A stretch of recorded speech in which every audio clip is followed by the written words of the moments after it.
This is Indie Spotlight, the podcast that was struck by lightning in the middle of a chemistry lab accident while being bombarded with gamma rays from a dying alien race raised by humble Kansas stockbrokers.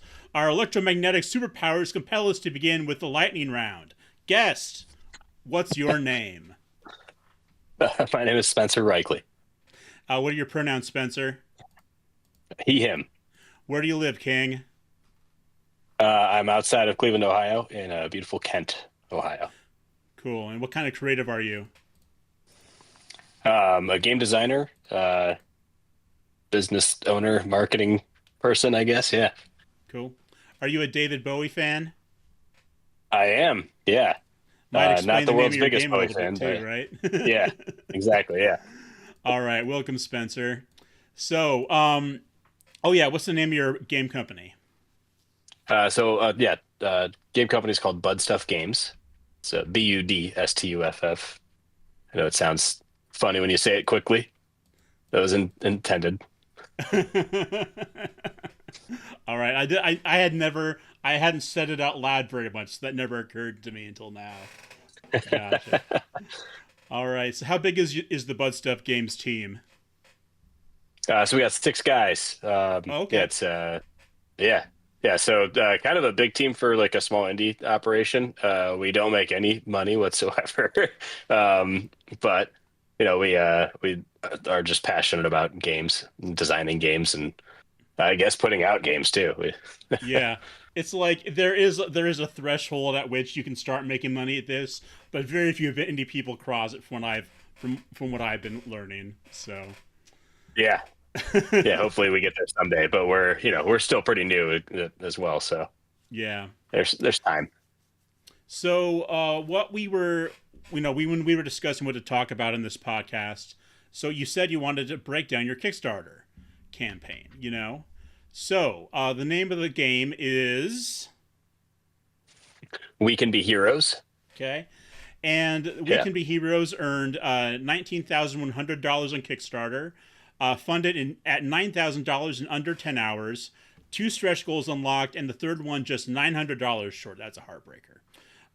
Yeah. That was a bummer. But certainly a success for a first time crowdfund. So, my first question is what went right here? Yeah, I think our approach to getting emails that's the key, right? Just getting as many eyes on it as you can, getting as many people to give you that very valuable email address. So we had a list of like 270 emails or something like that right before we launched, and that's because we gave out our playtest versions of the game for free if you gave us your email address. So you go to our website, and we're, all throughout that, we're putting out ads on Facebook and Instagram saying like free playtest if you sign up for the newsletter. And we didn't have to spend Okay. very much, but every dollar we spent was very much worth it because obviously, we raised 19K on our first Kickstarter. Yeah, for sure. Um, well, yeah, that's a strategy I admit I'd not considered. I was hoping to do more. I guess it's probably easier to translate emails into purchases than it is for like just having a large, following on whatever social media is your cup of tea. Yeah, that email is just a direct communication. I mean, with social media, you're dealing with algorithms. People like, Facebook or Instagram or Twitter or whatever, or Blue Sky, your fans might not even see, that one post that you need them to see. It's a gamble, but with the email, you're getting to that inbox or near it at least. All right. Well, words of wisdom, folks. Get those emails in whatever way you can.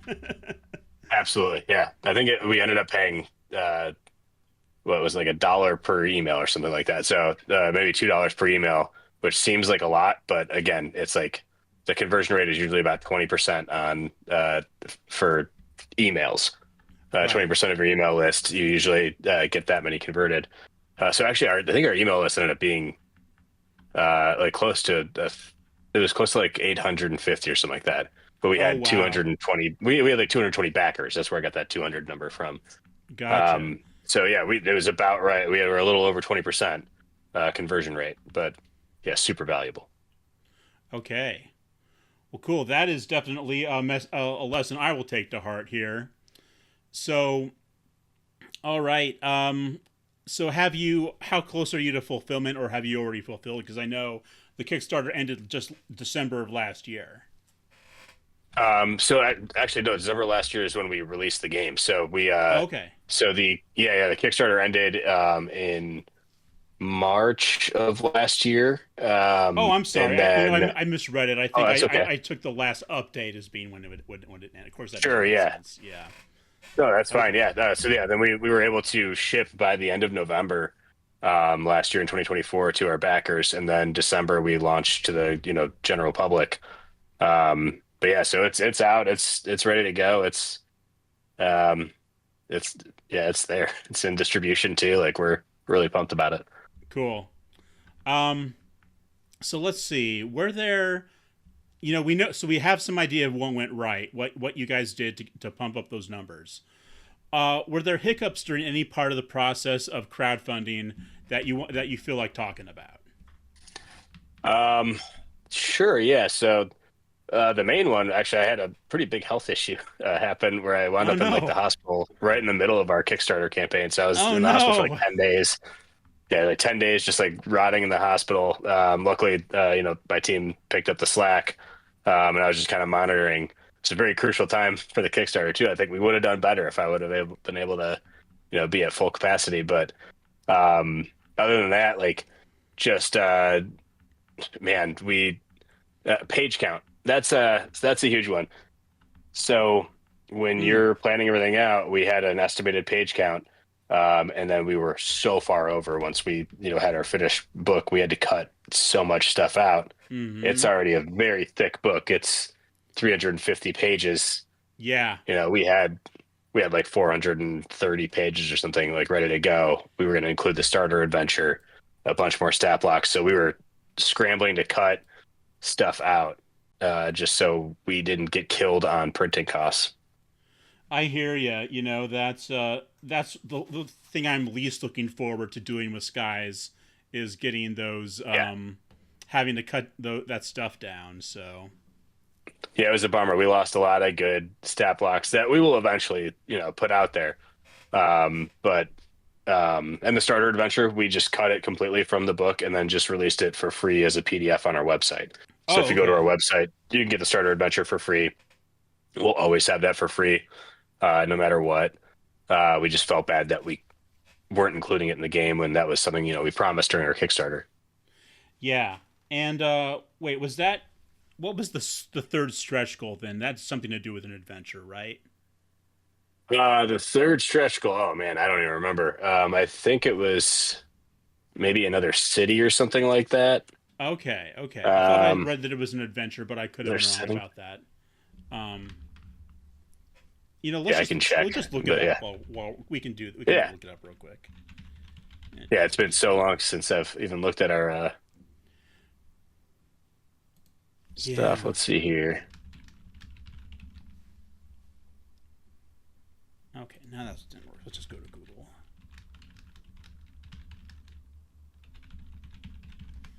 Okay, there we are. And then we'll scroll down to find that third stretch goal, which was 20 additional illustrations for starter adventure and enemies. That's what I was thinking of.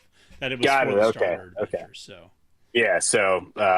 Yeah. So I mean, it is fully illustrated and everything. We had Max Bear, our awesome illustrator, um, create the big bad in it. Who God, we're real proud of this one. Bad Hair Day is his name, and he looks absolutely insane. I don't want to give away too much in case your listeners go out and pick it up and play it because it's a really fun adventure. And yeah, it's goofy, just right along the lines with like our whole vibe of the game. Saturday morning cartoon kind of wacky superhero adventures. yeah, that's really what it felt like to me. I drew a comparison a little bit to like the Tick cartoon, if you ever saw Yes. that back in the 90s. Oh yeah, that's a huge inspiration for it. And Max, our Yeah, artist, is a huge fan of the Tick. So cool. yeah, right Yeah, on. Yeah. Ben Edlund was the guy who did the Tick, I think, right? Yeah. Oh, nice. Yeah, good stuff. But yeah, they did the illustrations all have a lot of character. They all really pop, and I've been showing a few of them to the folks here. I'll just grab another one while we're thinking about it. But while we're on the subject of art, do you feel comfortable sharing how what your outlays for art what were? Yeah. So by outlays, do you mean How much did you spend? like how about how much did you spend? Yeah. Yeah, Quite a bit. It was a huge chunk of our budget. Max is a childhood friend of mine. So he did give me a little bit of a discount from his regular rate, which was very nice of him. Moving forward, we probably won't be getting that just because of the amount of work that went into We Can Be Heroes was a lot, and right. we want to pay. Even if he offered it, we'd be like, no, man, we're just going to pay you the full amount because like the he's basically created the entire brand for We Can Be Heroes just out of his brain. Yeah, It's like his art piece started informing like how we were designing mechanics and stuff. Just like we wanted to be kinetic, we wanted to be fast and goofy and fun, and it it just definitely. worked so well together. And I'll say that really, we know, we had a plan. We were both at Gen Con this year, and I had a chance to play a We Can Be Heroes game, and I can say that it really translates to that feel really translates to the game.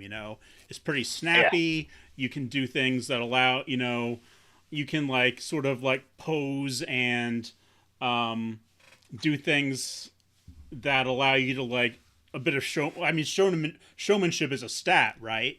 So you can kind yeah, of that's one of our talents. Yeah, one of your talents, and that was fun. I remember the person who's playing Ionic Archer like skated in and then like did a pose to like buff the calm of the civilians in the area. So that's great. Yeah, showmanship's one of my favorite talents to buy into, just because I mean any superhero worth a damn is just going to show up and you know impress people with just a goofy smile and a flex or something. yep, yep, gotta have that. Doing the akimbo pose, with hands on the hips or whatever, Exactly. kind of Yeah. thing, or whatever their thing happens to be. I think your favorite superhero, if is probably defined by their physicality in some way, because the artists over the years have really worked on that. Like the Spider-Man has like his, perched on top of a telephone pole pose, or Yeah. Wolverine's It's like very punch bendy. forward, claws out. Um, the best superheroes really have that physicality to them. Yeah. Oh, but anyway, I'm just kind of vamping here. Let's move on to another question. Um, how did you decide on the different pledge tiers and stretch goals for your Kickstarter? Um, it's a good question. That was like a long discussion with my team. We talked about it for, gosh, it was probably months. Like we started off with just like a little, Google Doc.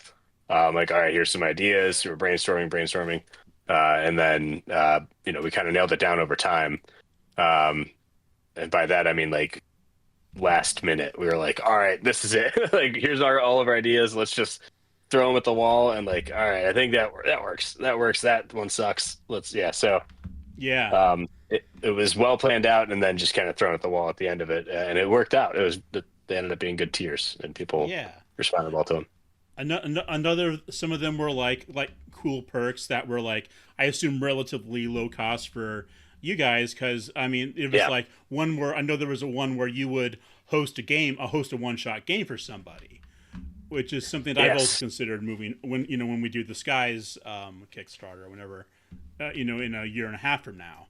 So Yeah. The um, custom art was a big one. We only allowed like five of those, and I think we sold four out of the five.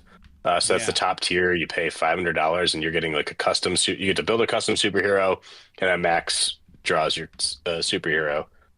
But then something as easy as a coloring book, a digital coloring book. So one of the mid tiers, I think it was like $75 or something like that. You get the VTT token package and a virtual coloring book, which is just the black and whites, and then I put it into a InDesign book and turn it into a PDF. And Oh, but nice. my nephews love it. That's for sure. Yeah. That's a good one for kids or adults who just need something relaxing to do, you know. Exactly. Cool. How do you? I mean, did you guys have things like add-ons of dice and minis and things like that, like physical stuff? No, no, we did not. We wanted to keep it as simple as possible, with like Yeah. one actual physical item available.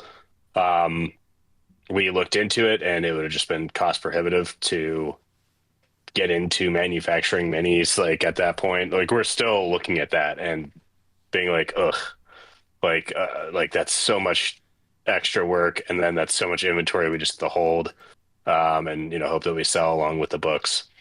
Um, yeah, it's just a lot. Yeah, I can understand that. It'd be something that I suppose that we'll have to consider too further down the road here. Yeah. Yeah, So physical items get expensive to ship. Sorry, they get very expensive to expensive to ship, ship. Yeah, especially because right media now mail you with can use your books, but yeah. oh yeah, I assume that those will be printed probably at some place in China if you were to do them.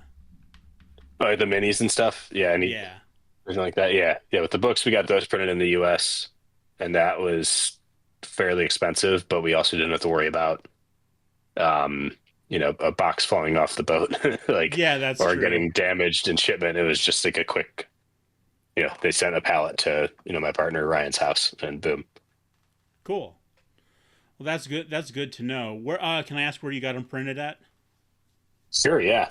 Jostens, they're actually a yearbook company, and they print like TTRPG books and other books in the off season when they're not doing yearbooks. Okay. So you have to get them in that window. Actually, they might be just doing it all year long now. I think I remember hearing something last year about that. But yeah, incredible to work with. They're fantastic to work with. Yeah, I couldn't recommend them enough. Cool. All right, that's Jostens. Yeah, I think I've heard of them. So, what were your outlays for ads? Those, yeah, expensive for sure. We Yeah. dropped a lot of money on ads. It ended up being, totally worth it. With, I think most of the ad money was spent getting those email addresses for the Kickstarter. Okay. Because then Okay. once we've got that email list built up, but then like pre-launch, we're putting out a bunch of Facebook and Instagram ads. Um, I don't remember what the exact amount was, but it was a couple thousand. Um, just getting it out there, and then getting people to sign Right. up for that Kickstarter page, or the pre-launch page and stuff. Okay. Yeah. And was that mostly where did you go for those? Like Facebook? Yeah, Facebook, Instagram. Sometime last year, they changed how those work, and it's been like such a steep drop off that we don't even like right now. We're not running any ads, even though our game's out. Like we're just it. We started to, once we had the book in hand, and we just weren't seeing any return. And then Yeah. I am on like the Facebook ads subreddit and stuff, and the people are like, "What the hell's going on? I'm spending $5,000 a day, and I'm not getting any results." And I'm like, "Dude, I'm spending $20 a day, like, and I'm definitely not seeing results. Like they changed something where it doesn't work as well. So we're looking at alternatives currently, but Okay, that's good to know. Because I know that there are definitely TTRPG products I've like of people I knew in the past who I saw show up on Facebook, and yeah, definitely doesn't seem like I'm seeing that anymore. yeah, Um, and it's like a bidding thing is how they have it set up now. So you're bidding against people in the same category as you. So if I were to put out, so as we were trying to sell our book, instead of this is post Kickstarter, we're trying to sell our book through ads on Facebook. But now we've got two big companies putting out a superhero TTRPG also and running Kickstarter ads, and they've got big budgets. We're yeah. just getting drowned out. We're getting crushed. So it's not even worth it at that time. Ugh. So, all right. Here's a hard question, and you can pass on this if you want to. But were you able to recoup your expenses at the end of the day? Yes, we were. Okay. Yeah. Um, yeah, I mean, about just about enough. Like we Yeah. made it, and we had some left over to cover like business expenses for a while, Oh, which was good, good, nice. good. Yeah. Yeah. Okay. I mean, I don't think that's going to be true for a lot of folks who are in this. So I'm glad that's true for you guys. Yeah, I mean, like I said, we aimed for 9,000. We hit 19,000, so it was that was great. We did well enough where, and by business expenses, I mean like our website, like hosting our website and like running some ads Hmm. post launch and stuff, like that sort of thing. Yeah. Not like convention costs because that's just always coming out of pocket now. Yeah, Nowadays, it's real that's a fun. separate Kind of love thing. that. Yeah, But I think that you have to, if you're going to be in this whole indie TTRPG thing, you kind of have to do it because you're into it. Kind of yeah. Oh, absolutely. it's a labor of love more than anything Yeah, else. yeah. I think right at the beginning of this, I said we're not making any damn money, but we love what we're doing and we're having a Yeah. lot of fun with it. That is like, honestly, that is for me. I will hopefully recoup the money I've spent on stuff for Skies. I don't think it's likely, but I even if I don't, I'll still be happy to have taken the journey. So Yeah, still a learning experience either way. yeah. Okay. So what advice would you give to like a first time project manager who wants to fund on Kickstarter? Oh man, there's so much. There's so much. There's God. I mean, just stay, create a plan and stay with it as much as you possibly can. You're not going to be able to stay exactly on plan, Mm-hmm. but have that written down, have it on paper, have a timeline set, and just try to hit those dates, and your own goals. Um, if you don't, it's not the end of the world. You can always push stuff back. You can always change stuff around, but it's very important for any project management thing, like dates and put it on paper. Yeah. Okay. Get those dates, put it on paper, keep to your goals, folks. All right. So, yeah, thank you for chatting about the Kickstarter. I've got some just general questions about We Can Be Heroes for you now. Um, so, I really got the impression from the way that you ran the game and a few things that you said about development at the time that like the game feel and sort of the goofy Saturday morning cartoon aspect of it were very important to you. Yeah, absolutely. Yeah, that's one of my favorite types of superhero stories. Is a fun, uh, kind of, I don't want to say family friendly, but like borderline family friendly, like a goofy fun superhero story. But then I also love ultra violence, like Give Me the Yeah. Boys or Invincible all day. And people can do that type of game with our system too. It's not beholden to the goofy Saturday morning cartoon. That's just the kind of artwork style that we have. But by all means, go in there and kick someone's head off. I don't care. I don't care. Play superheroes however you want to play superheroes. Yeah. Yeah, yeah. No, I remember that the guy that we fought, what was his name? Colonel Clobber, right? Oh, Colonel Clobber. Yeah. Yeah, he was definitely. I could definitely see him in the Tick. Yeah. Yeah, definitely like a guy with a big, like sort of pointy Curly mustache mustache. Yeah. who just wears boxing gloves and has like a pugilist stance. Yeah. One of our developers, Smiley, he came up with Colonel Clobber and that adventure we played. And the picture he used of him in the virtual tabletop looked exactly like Joseph Stalin. So I just I just kept like cracking jokes during the playtest, and I was like, "Oh, are we facing freaking Stalin's cousin here? What's going like?" It was great. Awesome. Just good gags, good bits. Yeah. And you've got a lot of different superhero powers in there. I was able to like browse the book a little bit. I saw what other people can do. And there's just it seems like a lot of different ways you can customize and change up your hero to have like the power set that you want. and also to like level up that power set. Yeah, absolutely. We designed it to really be a robust system without getting too crunchy. You've got certain games out there that are very popular that are very math heavy, and then like games that are super narrative focused. We wanted something in between, and that was a challenge, but it kind of came to us quickly once we figured it out. Yeah. But yeah, I mean, yeah, you could build a very well-rounded character or go hyper focused on whatever. It's a very versatile system. Cool. So yeah, definitely. Building the kind of hero you want, I think, is very key to any superhero RPG. And I think that We Yeah. Can Be Heroes does that very well. So how long did the game take to develop? Like, what was the whole from like start to finish? What Start how to many finish. days, months, years did it take? I think it took almost 4 years. So it started off as just a Google Doc.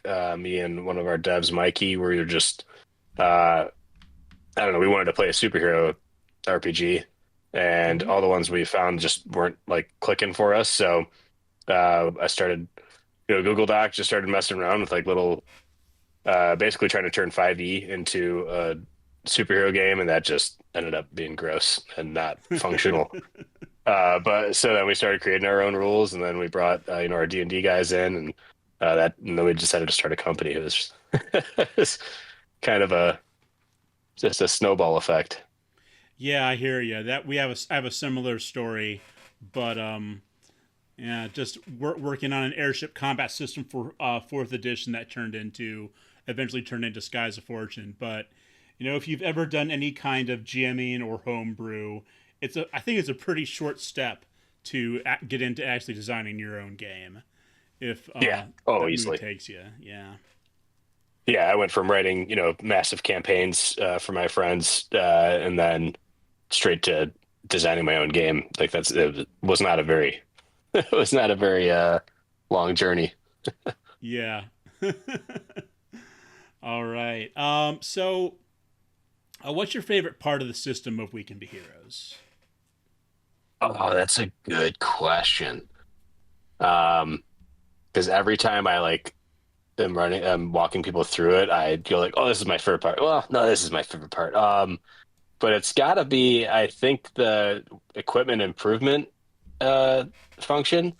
So there's like an ideal success range, and there's a table of all these different improvements you can do. And then the Hmm. ideal success range is you roll a d10, and you have to land, say the ideal success range is 6 through 9. If you get a 6, 7, 8, or 9, you're within that range, and you get you get a successful improvement. If you go below the 6, it's a mediocre improvement. You're still improving your weapon or your equipment, whatever your armor, weapon, gadget, or vehicle, um, but it's just not as good.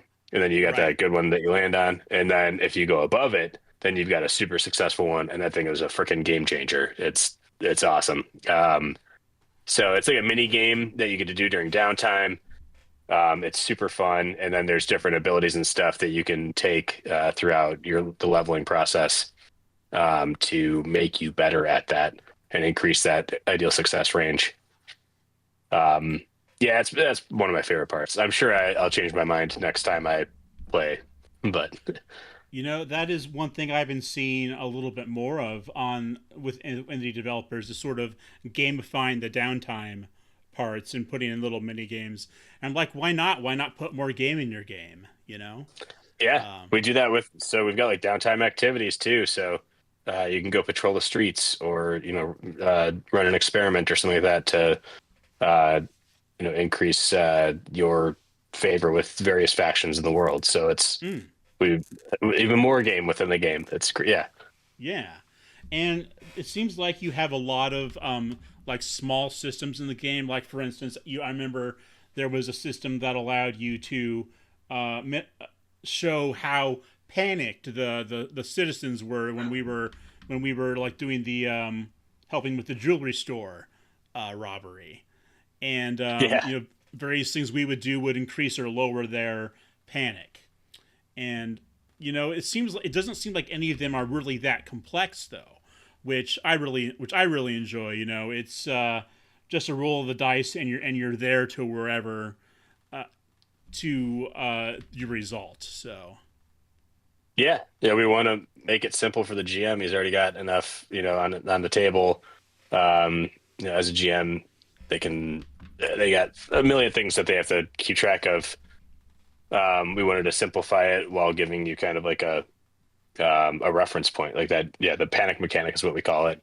It's yeah, just a simple table. It's a 5-step table, and then they get to have fun acting as those civilians, on their turn. It's great. yeah, People really enjoy that. cool. Now the character I played, I've got up on screen right now, in the game, and that's the Radiator. Had Yeah, fun as him. He's like a reformed villain, and he looks like a villain. He's got yeah, that sort of purple skull head, and typically, if you have a character that does a skull head, Ghost Rider accepted, they're usually not one of the good guys. And I enjoyed playing him as like a guy who he had he was made he was always making you think whether he was actually reformed or not. So yeah, yeah. Leave that. Yeah, I like the ambiguity. Like there, yeah, that's ambiguity. That's great. Yeah, he's one of my favorite characters to watch people play in our demos because they do. Everybody kind of picks up on it. Once they see the words reformed villain, they're like, "Oh, he's going to be cackling and a little bit questionable, like yeah. morals wise." Yeah, But I like the design. Just with the radiate, the biohazard suit and the yeah, skull head and the kind of the thunder thighs there make for a good supervillain or superhero design, I suppose. Supervillain, yeah. you know. Again, shout out to Max. Every time he sent us something, like the first time we saw the Radiator, we're like, "What the hell, dude? This is so good! I can't believe this is going to be in our book. Like, this is amazing." Fantastic stuff. So yeah, I definitely had a good time with this game. Would recommend. Where could people go find it? Sure. So it is in a bunch of local stores. Like I said, we're in distribution right now. Ask your local game store for it. You could also buy it direct through us at budstuffgames.com.